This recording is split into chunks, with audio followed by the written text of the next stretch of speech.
Clarence had fallen for my friend. He brought her with him, publicly confronting his parents, and announced that he was going to break off our engagement.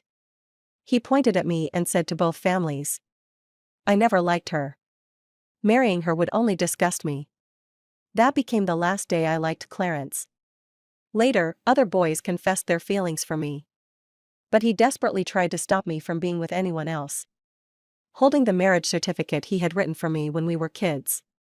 "You promised that when we grew up, you would only marry me."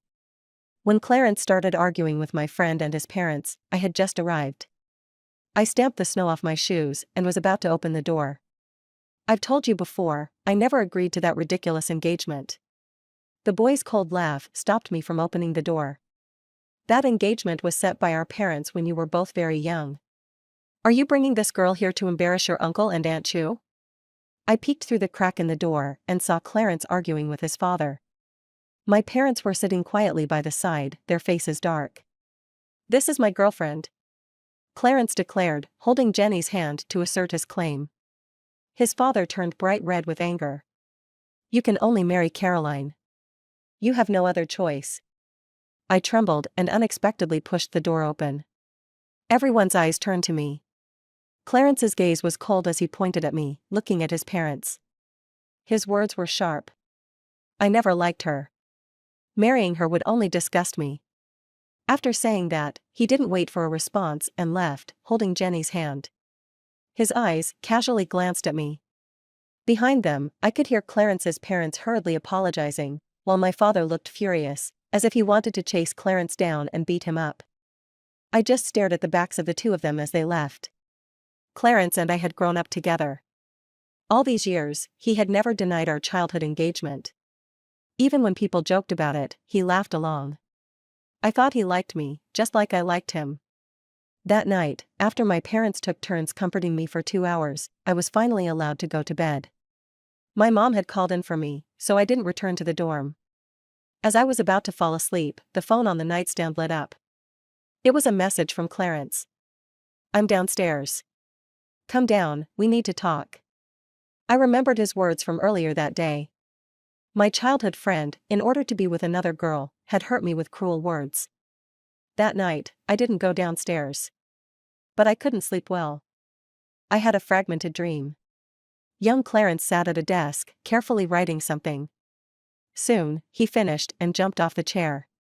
He ran up to my younger self. "Caroline, don't cry. When we grow up, you'll marry me." His small, soft hands pressed the marriage certificate he had written himself into my hands, his eyes bright and sincere. "I'll protect you, Caroline." The moon broke through the last bit of cloud, and its light flickered in my eyes. Half awake, I wiped away the tears at the corners of my eyes. The next morning, on my way to school, Clarence blocked me again. "You're leaving this late, did you skip breakfast again?" His familiar tone made me pause. He handed me a bag with breakfast inside. "What I said yesterday wasn't meant to hurt you. I was just angry, and that's why I said those things." I stepped back, avoiding the breakfast. "I don't need it. Eating your breakfast would just disgust me." Clarence pulled his hand back, staring at me. His voice dropped lower. "Does yelling at me make you feel better? Caroline, I hope you won't cause trouble for Jenny. She hasn't done anything wrong. I was the one who liked her first." I have to admit, Clarence's words were rather prescient. But it was Jenny who had instigated things. We arrived at school one after the other. As soon as I sat down at my desk, Jenny walked over holding a cup of milk. Everyone's eyes turned to us. "Caroline, would you like some milk? Can you forgive me?" I glanced at the milk, then looked at her. "What did you do wrong that I need to forgive?" Jenny put the milk on my desk, her eyes slightly red. "I shouldn't have sent the follow request on Clarence's Instagram. I didn't know he was your boyfriend at the time." Her voice choked slightly as she tugged at my sleeve. "Caroline, please don't be angry. I promise I can give him back to you." I was about to speak, but another voice interrupted me. It was Jenny's good friend. She laughed in anger and spoke up for Jenny. "Jenny, why are you apologizing? She and Clarence are just friends, right? You didn't steal her boyfriend, so why apologize?" Also, Caroline, can you stop acting so high and mighty? Stop pretending like you don't care. Their bickering pushed the drama to its peak. You two are playing a part, one acting as the good person and the other as the bad one, right? I pulled my hand away from Jenny's. I didn't use much force, but she stumbled with a scream, falling to the side. Ah! She slammed into my desk, spilling the hot milk all over herself. Clarence walked in just at that moment. Jenny, are you hurt? He quickly took off his jacket and draped it over her, his face full of concern. It's fine. The onlookers all cast reproachful glances at me. Why are you staring at me? She ran into me herself. I found it a little funny. Clarence hadn't been deaf to what happened, but his focus was entirely on Jenny. I'll carry you to the infirmary.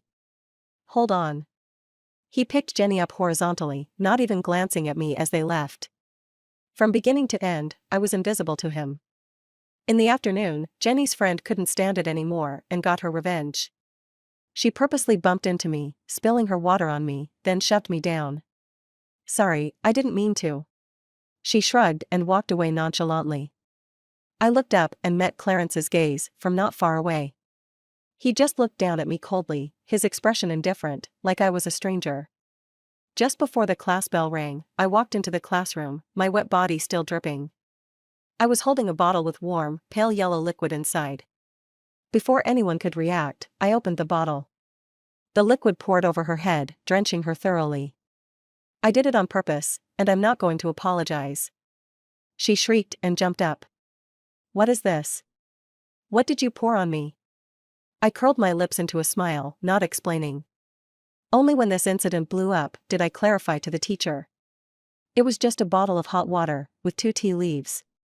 After this, I was ostracized by the whole class. Everyone kept their distance from me. I even started questioning myself. Did I do something wrong? If I did, then why was I the one being excluded? Meanwhile, Clarence and Jenny had become the class couple, the perfect pair of top students. The day they publicly admitted their relationship was also the day I confronted Clarence. Are you coming to the class party on Friday night? The class monitor hesitated for a long time. After asking everyone, she still came to test the waters with me. I kept my expression calm, but the hand I hid under the table involuntarily clenched. Join in, I thought. Maybe I wasn't as disliked as I thought. In the club, everyone sat together, playing Truth or Dare. The bottle landed on Clarence. Someone asked with a mischievous grin. If your Caroline and your rumored girlfriend Jenny fell into the water at the same time, who would you save? At the time, I didn't think it would be a self-fulfilling prophecy. Clarence and the others were sitting right across from me. The air instantly froze. I lowered my gaze and stared at my juice, not blinking once. I knew I could make an excuse to leave the room. But for some reason, I didn't move. The guy across from me suddenly chuckled lightly. His tone was neither too fast nor too slow. What do you mean by rumored girlfriend? She's my girlfriend. Didn't I tell you guys? Out of the corner of my eye, he casually draped his arm over Jenny's shoulder and asked. Jenny, can you swim? No. The girl was a bit embarrassed. Clarence sighed softly, his words full of affection. Well, if you fall into the sea, I'll have to carry you and swim all the way, right? He didn't directly answer the question, but the implication was clear. It was obvious. Jenny was his girlfriend. Saving his girlfriend first was only natural. I gently closed my eyes, trying to hide the bitterness in my gaze. The others started teasing. I barely breathed, lowering my presence even more, afraid of being met with pitiful, mocking eyes. But Jenny didn't seem ready to let me off the hook so easily. When it was my turn, she smiled sweetly, looking harmless. With a soft voice, she asked. Caroline, is there anyone here you like? Even if you liked them in the past, it counts. She said the meanest things in the most playful tone, making everyone think she was just joking. If you're lying, your whole family will die a terrible death. I felt cornered, as if there was no escape. If I stood up and caused a scene, I'd probably be permanently isolated. The others would start looking at me with strange eyes again. I raised my eyes slightly and met Jenny's gaze. Yes. As soon as the words left my mouth, I felt Clarence's sharp look on me. Jenny smiled and linked her arm with Clarence's. I see. If this had happened before, I would have felt embarrassed, trapped with no way out. But somehow, after admitting I'd liked Clarence, that feeling seemed to drift far away. It was like the faintest breeze swept away the last remnants of my unspoken feelings for Clarence. The wind passed, and the surface of the water remained undisturbed. At 17, I let go of my 3-year-long crush. I finally realized I didn't like Clarence anymore. Caroline. The party was winding down, and just before I was about to leave, Clarence called out to me. He walked up, his expression complicated. Today, you said you liked someone. He paused for 2 seconds before continuing. Was it me? Honestly, I couldn't summon any feelings for the guy in front of me anymore. Yes. I added, but that was in the past. The moment you pointed at me and said marrying me would be disgusting, I decided I didn't like you anymore. Besides, you have a girlfriend now. I've really moved on. Clarence pressed his lips tightly together, silent. I didn't mean to hurt you. I've always thought of you as a little sister. I didn't want to hear his pale words anymore. Caroline, I'll make it up to you. Though I immediately rejected him. And showed with my actions that I truly wanted to distance myself from him and his girlfriend. But Clarence wouldn't listen. He kept doing pointless things to fill the void of his guilt. He insisted on bringing me breakfast, even though I threw a back at him every time. His occasional thoughtful gestures. Jenny couldn't see me avoiding him, and thought I was trying to steal Clarence away. She started making things difficult for me one after another. The day before the exam results were released, Jenny was called to the office alone. When she came back, she was crying on the desk. Rumors started spreading that she had cheated in the exam. Neither Clarence nor her friends believed Jenny had cheated. After all, she was the second top student, just behind Clarence. Impossible. That cheat sheet they found couldn't possibly be hers. Yeah, Jenny isn't that kind of person. I didn't pay much attention. But I remember that I did well on the exam. After checking the answers, I found I had made far fewer mistakes than before. When the results came out, before I had time to celebrate, Clarence blocked my path after school. Caroline. Did you do it? I was confused. What? Frame Jenny for cheating. Wasn't it you? Wasn't that cheat sheet you planted? He questioned me coldly, closing in step by step. Am I that free? I scoffed. Do you really think I care about her enough to cause trouble? Clarence stared at me with sharp eyes. Then why did your score go up this time? Can't it just be that I studied harder? I couldn't take it anymore. Clarence, stop being so paranoid. His face was shadowed. Suddenly, he sneered. Caroline, how did you turn into this? Frame someone, and you still haven't repented. Clarence shook his head, eyes full of disappointment. Is this how your family raised you? I laughed in anger, about to retort. But Clarence pressed his phone screen and put a surveillance video in front of me.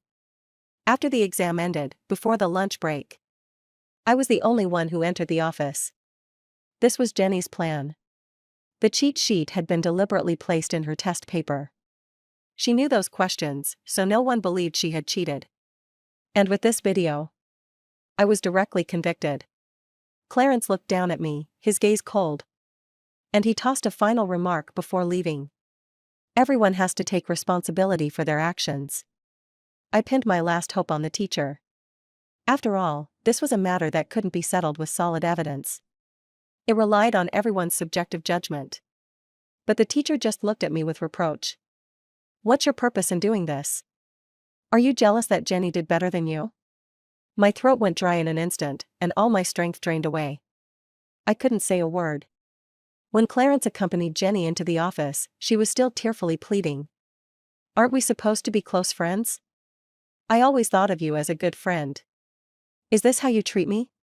She grabbed a thick book from the desk and slammed it into my face, while crying. You almost ruined my life with this.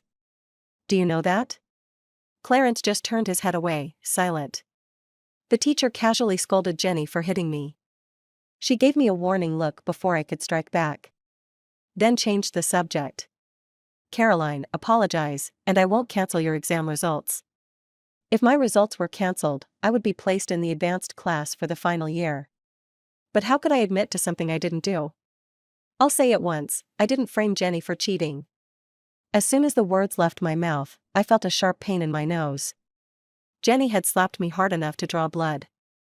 I didn't care about the shocked looks from the three of them and walked away. Stop. Clarence chased after me, blocking my way. He saw my bleeding nose and frowned. But what he said was still reproachful. You have to apologize to Jenny. She shouldn't have to bear this shame because of you. I lightly wiped my nose and showed him my hand. Speaking in a soft voice. Can I go clean up first? I felt utterly exhausted. It was like someone hanging on the edge of a cliff, unable to hold on to the life-saving branch anymore. I didn't even want to argue with him. Clarence furrowed his brow. I'll take you. Saying that, he reached out to pull me. But I took a small step back, lowering my eyes, void of any emotion. Clarence. I said softly. Please. Get away from me. In the end, I still didn't apologize to Jenny. But it seemed like everyone just assumed I was framing her. Even the classmates who had ignored me before began to gossip behind my back. The exam paper I thought I did better on was also disqualified. My emotions, which appeared stable, were actually on the verge of collapse. That day, we were supposed to attend a summer camp organized by the school. No one was allowed to skip without a valid reason. So, once again, Jenny found another chance to frame me. Jenny and Caroline, you're in the same group. Go pick up some branches. Once we entered the dense forest, Jenny's true nature was exposed. I quietly took out my voice recorder from my bag. Caroline, must be so upset that I stole your man, huh? She stood behind me, speaking leisurely. I guided the conversation.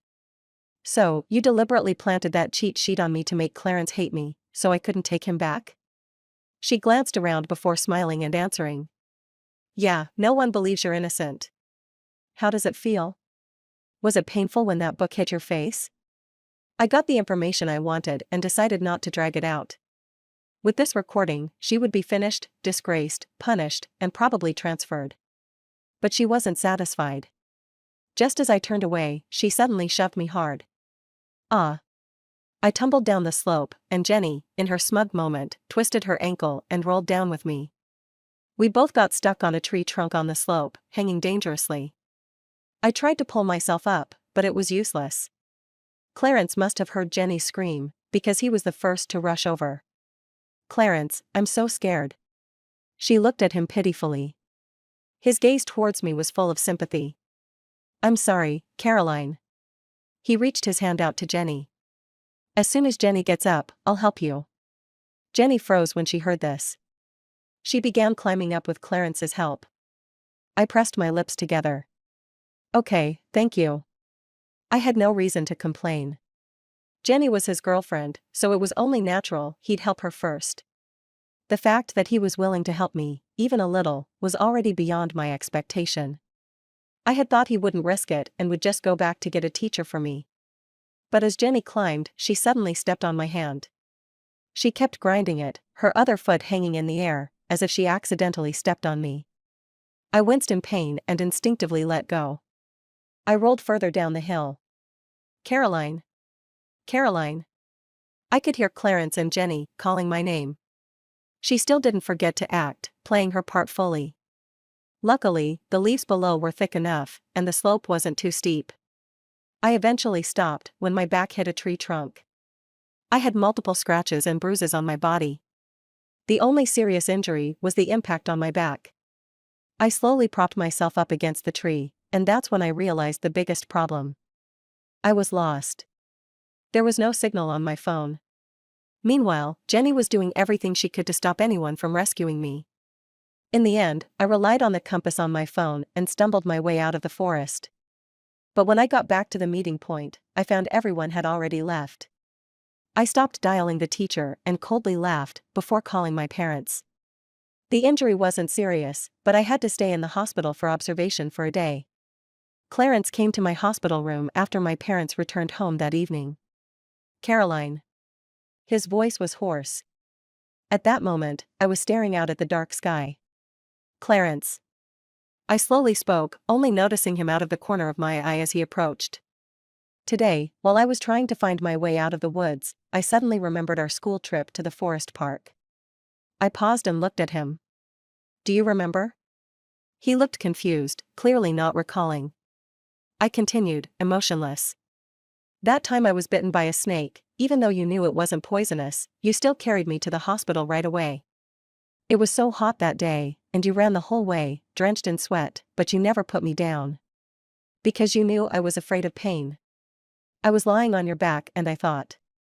I sighed softly. I really liked you, Clarence. How could people change so quickly?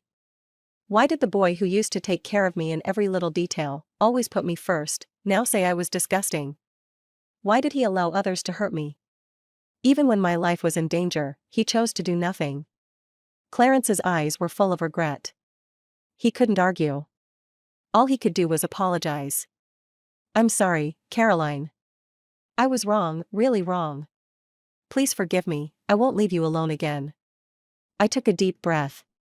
Looking at him, I raised my hand and slapped him. How dare you ask for my forgiveness? I stared at him. Go save Jenny first. She's your girlfriend. I can't blame you. But you knew it was dangerous when I fell, even though we've only known each other for 10 years, we're just classmates. Couldn't you at least tell the teacher or call the police? You're as cold-blooded as an animal.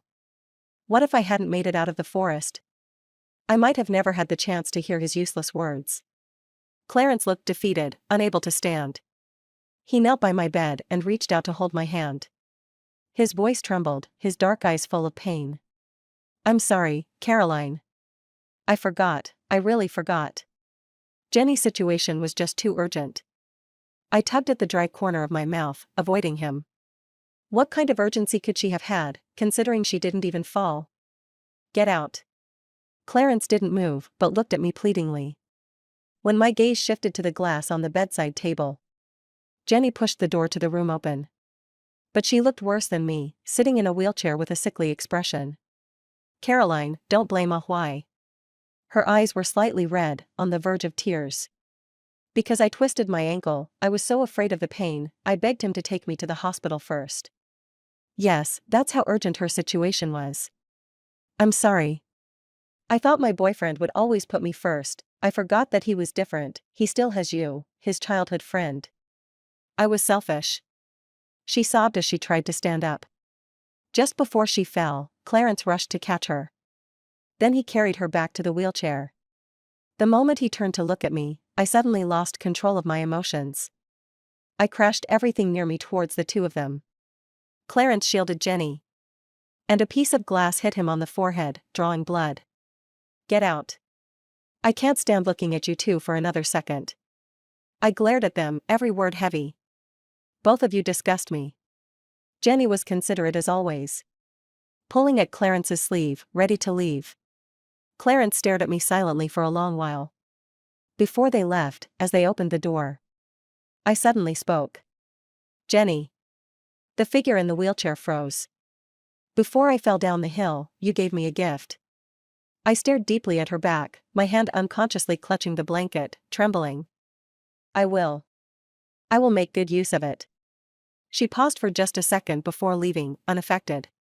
To Jenny, everything she did seemed flawless. Add to that her repeated victories, leaving her unscathed each time, and it was inevitable she'd get a little carried away. So, she didn't take my words seriously. In fact, right after leaving, she sent me a video she'd recorded earlier, taunting me. It was probably a video she secretly filmed with a camera she set up in advance. Jenny had only sprained her ankle. But Clarence, worried there might be other injuries, insisted on her staying in the hospital for observation for a day. In the video, Jenny was holding Clarence's waist, her voice soft. Do you blame me for not getting you to save Caroline in time? Clarence gently patted her head, letting out a small sigh. No. Jenny held him even tighter. Because you're my boyfriend, I was scared and could only turn to you. I thought I was the most important person to you. The video was blurry, but Clarence's voice rang out clearly in the hospital room. Jenny, you're always the most important person to me. Just after he said that, he cupped her chin and leaned in to kiss her. Right after this video, there was a message. Now you know why he didn't go down to the hill to find you. I stared blankly at my phone for a moment before shutting it off. I found myself wondering, what was I doing when they kissed? Oh. I was anxiously trying not to get bitten by a snake, enduring the pain in my body. Slowly making my way out of the forest on my own. The wind that evening was colder than usual. Even though I already had a recording proving that Jenny was the mastermind behind the cheating in the exam. It was tricky, because I had also been pushed down the hill by Jenny. But there was no evidence for that. A recording would hardly be enough to bring her down in my eyes. Just as I was considering whether I should only submit the recording, Erica, a classmate, came to me. After we got back to school, during free time. She came over to me when no one was watching. I saw everything. I glanced up at her. She continued, I was trying to explore a secluded area that day and saw Jenny push you. She also lied to the teacher, which is why no one came to help you. Seeing I wasn't responding. Her face flushed a little as she slowly explained. I was too scared to speak out at the time. What if you had died there with no one to prove what happened? I was afraid Jenny might target me. It was a natural reaction. After all, if someone would push me down, they would likely have no qualms about valuing a life so little. I remained calm, trying to get more from her. You saw it, but it doesn't matter. The evidence won't be enough to convict her. Erica looked around, hesitating to speak. I waited in silence. Caroline, your family is wealthy. If I give you this evidence, can you really get her put in jail? She bit her lip, clearly scared. Because if you can't get her jailed, I'm afraid she'll come after me. I nodded, then smiled suddenly. You know, Jenny is already an adult. This meant the law couldn't be lenient with her anymore. Erica finally looked relieved. She took out her phone and showed me the video. From her angle, it clearly captured Jenny intentionally pushing me. As for the lie she told the teacher, there were more witnesses. According to Erica, after Jenny and the others returned, she sent Clarence away to help her find a car to take her to the hospital. Then, when everyone was about to leave and look for me, Jenny stopped them. Teacher, Caroline told me she wasn't feeling well and left early. I saw her family's car pick her up. The teacher was skeptical. I'll need to call her parents to confirm. Jenny visibly panicked. Why is there no signal? The teacher frowned at her phone. Jenny didn't give her a second chance to call. Don't you trust me? Isn't it normal for Caroline to leave early? After all, her family is so rich, it's normal she couldn't handle this place, right? I had already sensed the teacher's inexplicable bias against me during Jenny's slander. And how much she liked Jenny. At first, I thought it was just because Jenny was a good student. But now I realized it wasn't all about that.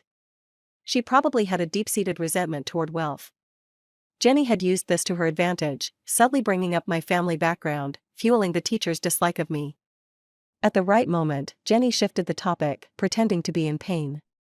My ankle's really swollen. Can you call my parents for me? Her actions flowed smoothly. And I lost any chance of being helped. Jenny was completely finished. But suddenly, I didn't want to see her destroyed right away. During Tuesday's break, I snuck into the broadcasting room when no one was paying attention. I hit record on the microphone. How did it feel? Was it painful when that book hit your face? Jenny's voice echoed clearly into everyone's ears. Unfortunately, I couldn't see her expression at that moment. Although I was scolded by the head of discipline for this, Jenny's reputation was shattered. Wait, Jenny really wrote those notes herself? My God, she's always been a goddess to me, how could she be this disgusting? The students' voices were full of unrestrained gossip. I watched as Jenny's face turned pale. At the same time, Clarence didn't look too good either. He stopped me while I was getting some hot water. His eyes full of panic and apology. Caroline. I misunderstood. I twisted the lid of the cup and spoke calmly. Say what you need to say, all at once. After a long pause, he finally spoke. Can you forgive me, Caroline? His tone was tentative. Without hesitation, I splashed the water into his face. It wasn't very hot, but it was enough to make him look pathetic. If you were me, do you think you could forgive me? Clarence stood still, letting me pour the water. The droplets fell from his hair, and he looked down, a sad smile on his face. Do you really hate me that much? That you don't even want our 10 years of friendship? The early spring wind was still cold, almost biting. Especially with Clarence's school uniform soaked. His shoulders shivered from the cold, yet he still stubbornly waited for my answer. Clarence. You don't have the right to bring up those 10 years. The moment my words fell, the hope in his eyes faded instantly. As he turned to leave, a quiet question came from behind. Really, can't you forgive me? How could I forgive him? How could I forgive someone whose actions made me completely let go of over 10 years of childhood affection in just 2 months? Just when Jenny thought this was the end, I sent her another message, leading her to the equipment room. It was a screenshot from the video Erica had sent me. What else do you want? Jenny gritted her teeth, her face pale. It seemed she hadn't been doing well these past few days. I held up a nearly 6 centimeter thick chinois dictionary. Weighing it in my hand. Slap yourself, and stop when I say so. Or should I do it? Your choice. Jenny was afraid I'd hold a grudge and take revenge. So she held back her anger and began slapping herself. The red marks on her face deepened, swelling unevenly. Suddenly, footsteps came from outside the equipment room. I panicked. 2 girls alone. One with a swollen, red face. With Jenny's personality, I would probably be labeled as a school bully. As I froze for a moment, the footsteps grew louder. I looked at the door that had a small gap. Just as I stood there, startled, the door was closed. Which meant, someone outside had shut it for me. A kind act. After Jenny made her own nose bleed, I stopped her actions. Please. She muttered, barely moving her lips, afraid to make the wound worse. Don't give the video to the police. I let out a light laugh, mocking her absurdity. I pushed the door open and walked straight out. All done? A small voice suddenly came from the door, making me jump. The Good Samaritan who helped close the door was Erica, who had happened to pass by. I'll keep an eye on things. No one saw you hit her. I didn't hit her. From the start, I had planned not to lay a hand on her. Jenny slapped herself, so they couldn't pin anything on me. Thanks. I nodded at her and was about to leave. Caroline. Her face was filled with hesitation. A few seconds later, she shoved a drink into my hands without a word. I'm sorry, I didn't know the truth before, and just went along with everyone isolating you. She spoke so quickly, one long breath in between. If you need any help with your studies, or anything else, you can come to me, goodbye. After that, she turned and quickly left without looking back. I stared at the warm drink in my hands. This was the first act of kindness I had received since I was isolated. That afternoon after school, I took the video to the police station. I stood at the school gate, watching Jenny being taken away by the police. She was crying and shouting. Please, don't take me away, I'm about to apply for college. Please, don't. The police car slowly shrank from my view until it disappeared. For some reason, I thought back to the time when Jenny was even ranked higher than Clarence, the top student of the year. I remembered her back then, full of bright-eyed optimism. At the same time, the teacher involved couldn't escape the consequences. Her negligence, her strong biases against students, and her inability to differentiate right from wrong would ultimately cost her. Before being dismissed, she came to find me. She hoped I would write a letter of forgiveness. Why should I? I couldn't hide my disgust. Letting someone like you continue teaching is irresponsible to the students at any school. People like you should be crushed under the feet of those you despise the most, groveling and crawling, because that's what you deserve. The class got a new teacher. Soon, people realized it had all been a misunderstanding of me. They started talking to me, asking if I wanted to go out for lunch. But I started feeling out of place. It wasn't pretension. I had gotten used to being alone. I told myself, being by myself had its benefits. But as I grew more accustomed to being alone, I started feeling the need for another kind of noise. It was inevitable that I'd develop some exclusivity.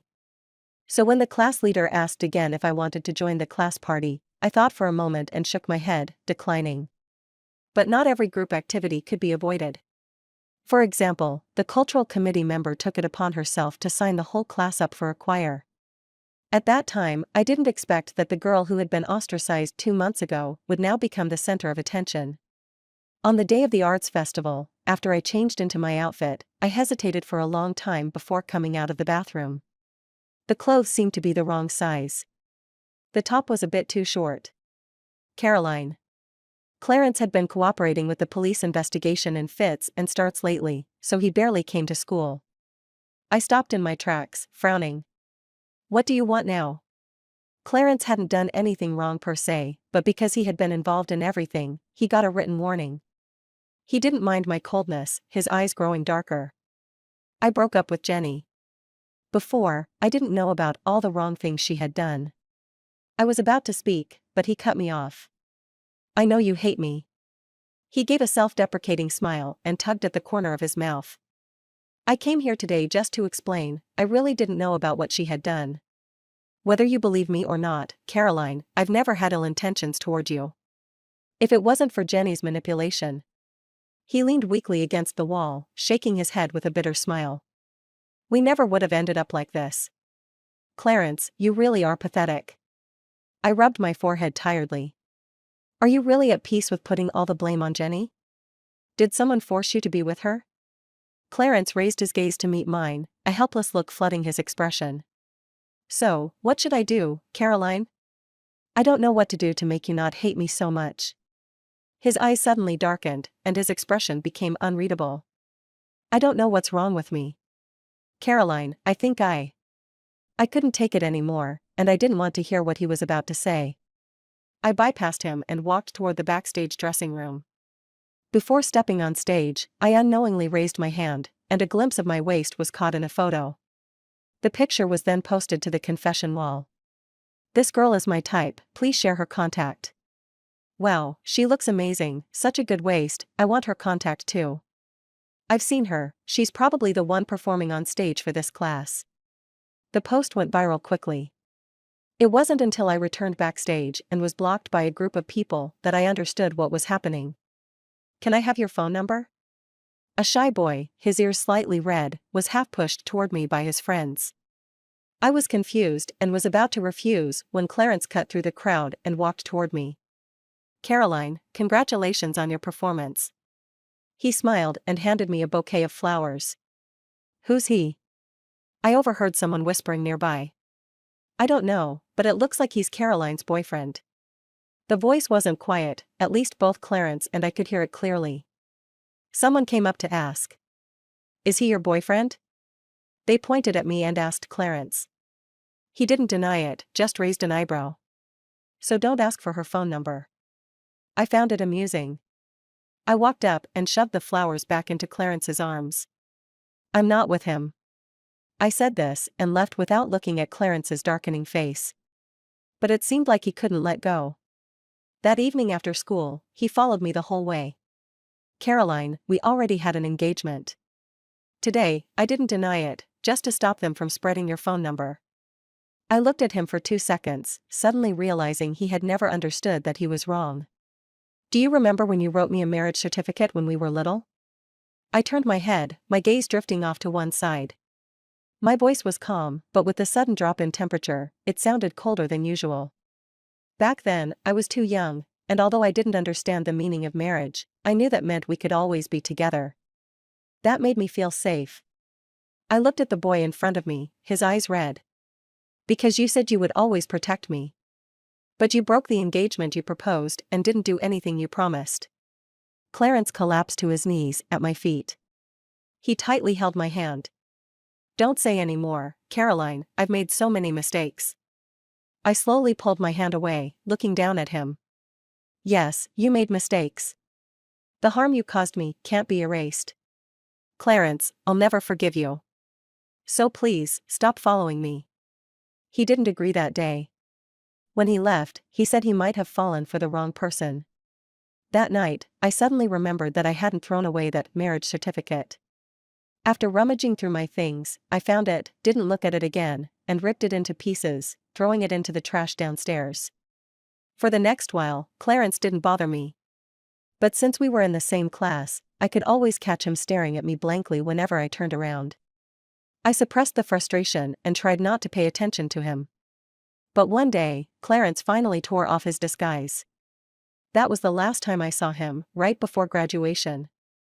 Even though I didn't give that guy my phone number that day, he would still occasionally barge into our classroom between lessons, bringing me little snacks.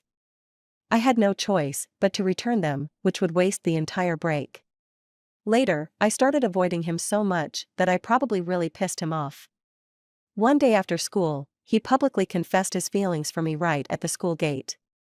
His look of determination, combined with the cheesy, awkward confession, felt like pressure. "Sorry," I said in a businesslike tone. "I don't like you." "She doesn't like you." "Are you done yet?" Clarence, of course, noticed this scene. Today, there was a thin layer of anger on his face. The guy turned around, confused, and glared at him. "What's your relationship with her?" Clarence sneered and walked over, delivering a punch that sent him stumbling a few steps back. "She's obviously with me." With that, they started fighting. The recent academic pressure, plus Clarence's occasional meddling, was suffocating me. It felt like I couldn't breathe. Before things escalated further, they stopped fighting. It was a relief we didn't end up at the police station, but my frustration had reached its peak. On an empty street, Clarence stood in front of me with his head down, looking like he'd done something wrong. "I didn't mean to bother you, Caroline. I know you don't like him. I just wanted to help you get rid of him." "Clarence." My voice rose without me realizing it. "Please, stop doing these pointless things. All you're doing now is making me feel uncomfortable, do you understand? When I was bullied, you didn't show up, and now there's no need for you to." He stayed silent for a while, then spoke again, his voice weak. "I'm sorry." He pulled out a crumpled piece of paper from his bag. "After you threw it away, I picked it up and carefully put it back together. The wedding certificate was wrapped with layers of tape." His voice cracked, and his hands trembled. "You promised me, when we grew up, you'd only marry me." I barely remembered that day. I only recall being so angry at Clarence for not listening to me. I probably scolded him for a long time and slapped him several times. In the end, I sat on the side of the road, crying, begging him not to bother me anymore. The wedding certificate he'd worked so hard to piece together was torn apart again by me. And after that, Clarence truly never appeared in front of me again. The next day, his parents called in to excuse him from school. They said he would study at home for the last month before graduation. Though I was a bit surprised, I felt more of a sense of relief. It wasn't until graduation that I heard from my parents about what happened to Clarence. On the way home that evening, he was distracted and caused a car accident. He had been cooperating with the treatment, so there was a chance he could recover in time for the college entrance exam. But he became so negative that he even refused to take his medication. His mom even called my mom before the exam, hoping I could go talk to him. After hearing that, my dad grabbed the phone from her hand. "If he wants to ruin himself, don't drag my daughter into this." Clearly, he was still angry about the public breakup. I got into a prestigious university with excellent grades. The day I received my admission letter, I got a message from an unfamiliar number. "Congratulations on your bright future." It was the most formal message, and I immediately knew it was from Clarence. I didn't feel much of anything, simply blocked the number without a second thought. Breathing in the hot air, my heart was strangely calm. In my mind, everything from the past 6 months replayed like scenes in a movie, each frame more intense than the last. In the end, everything culminated at my graduation ceremony. Some got what they deserved.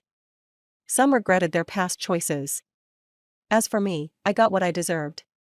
I held my admission letter in my hand, gazing at the direction of my future university. I knew my life was just beginning. The end.